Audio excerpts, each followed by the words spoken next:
Ердөө ганц минут сонсоод үзээрэй. Монголын номер 1 ютубер хэн бэ? Мэдээж энэ асуултанд монгол хэл дээр контент хийдэг 917k subscribe-тай Remix эсвэл 712k subscribe-тай Түшиг гэж хариулах байх. Мэдээж Түшиг Remix айл нэг нь Монголын номер 1 ютубер мөн боловч Түшиг болон Remix-ийн локейшн нь US буюу Америк дээр байдаг бөгөөд мөн Манасогийн локейшн ч Америк дээр байдаг ба локейшноос олж Монгол дээр болохыг хүссэн ч одоогоор ягаад ч юм YouTube-ийн локейшн дээр Монгол улс байхгүй байгаа.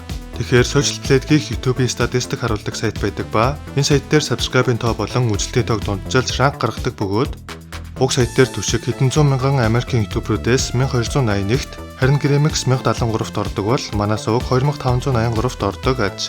Тэгвэл Монголын локейшн дээр байдаг топ ютубер хэн юм бэ гэж бодож байна уу? Зөвхөн subscribe-ийн тоогоор гэвэл Red Burger нэгт ордог бөгөөд харин үзэлтийн тоогоор гэвэл Бяцхан Оцсон шоу Pororo нэгт ордог ба тэгээд subscribe болон үзэлтийн тоогоор Монгол нэгт ордог сувг гэвэл Бяцхан Оцсон шоу Pororo channel нэгт ордог аж.